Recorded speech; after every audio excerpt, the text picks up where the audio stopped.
Hello there, Michelle Short here for My Favourite Things. Today I have a clean and simple birthday card to share with you using the Really Great Day set. So let's get started. This is the Really Great Day set, such a fun set, all kind of fishing themed. So I'm going to stamp out a few of the images, but I'm going to first stamp out the bear holding the fish because I want him to be die cut out, but my other elements aren't going to be cut out. And I want to use the bear kind of like as a guide to where I want to stamp the other images. So I'm stamping the bear holding the fish with extreme black ink onto some smooth white cardstock. And I do stamp it a few times just so that I get a really nice dark impression. And then I can colour him with Copic markers. I love the expressions on both of the bear and the fish's face. Just that smiley expression is just so cute. So I'm going to work darkest to lightest as I usually do with Copic markers. So I'm kind of mapping out where the darkest areas are going to be. I am keeping all of the colouring in, but I do speed it up quite a bit. It didn't actually take too long to colour, but there is a lot of colouring in the video and I didn't want you to get too bored with it all. So I'm just blending out that darkest colour with the mid-tone here.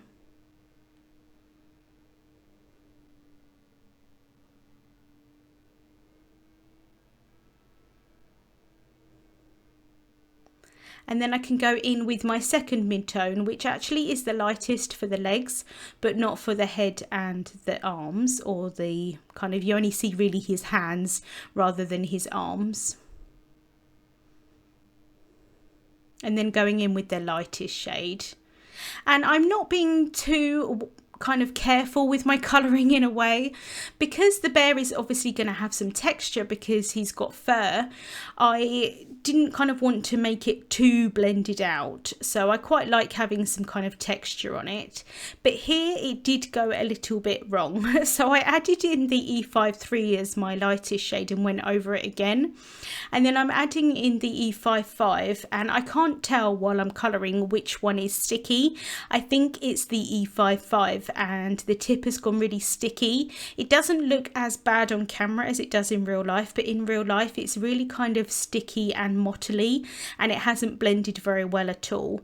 So what I'm trying to do to get rid of that stickiness is use the E51 and kind of go over that area, and it's going to kind of bleach it out a little bit. I'm going to let it settle, colour in the rest of the image, and then go back to that part of his head. I'm using the colourless blender just to pop in some of that colour that went over the lines, and then I can colour in his ears. I'm then going to colour in the fish, and I thought I would use some pinky corally colours and make him look a bit like a salmon.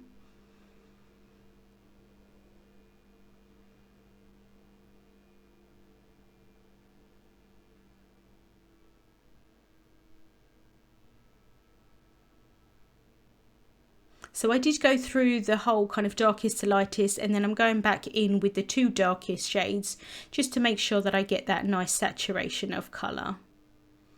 And then here I'm going back in with my E55, and I'm kind of just dabbing in some of the colour around the edges to try and sort of blend that in a little bit.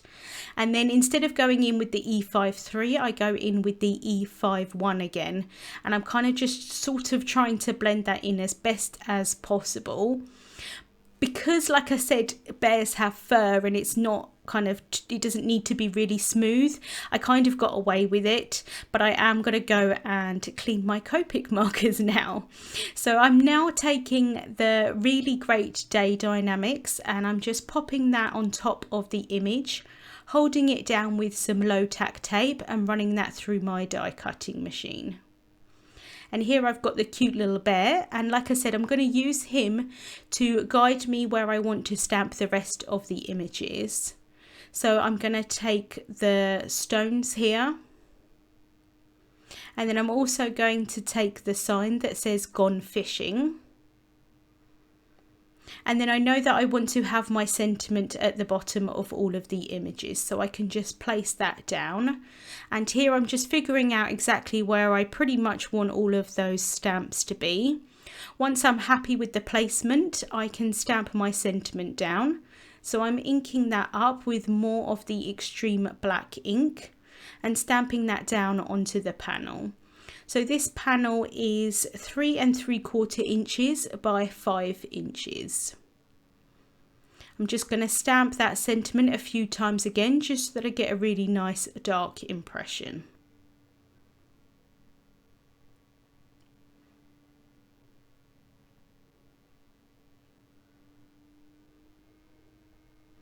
I'm then bringing back in the bear image so that I can see now where I want to stamp the rocks. The rocks or the stones, whatever you want to call them. They're probably rocks because they're a little bit bigger than stones, I guess.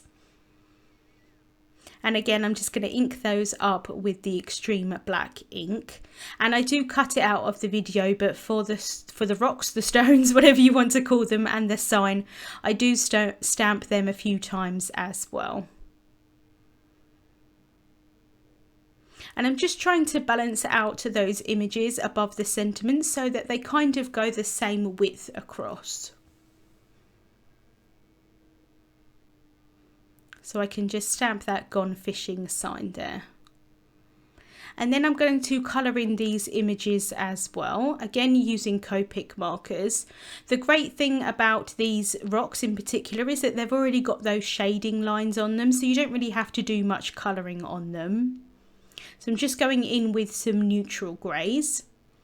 And then for the sign, I thought it looked like a wooden sign, so I'm just adding in some brown shades.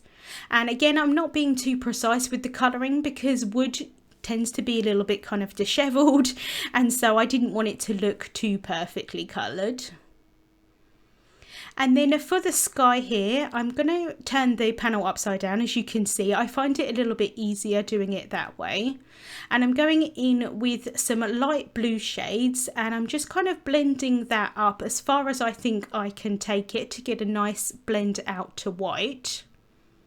So just going lighter and lighter with the shades, and then I finish off with the colourless blender at the top, and that's going to blend it so that it goes to white. I'm then bringing in the image again so that I can see if I wanted the blue to be a little bit further up, and I did.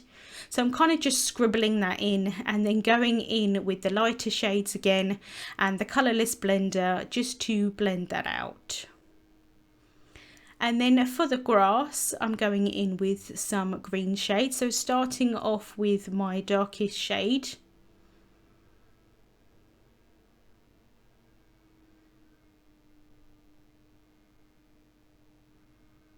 And then I can go in with the mid-tone and then the lightest shade.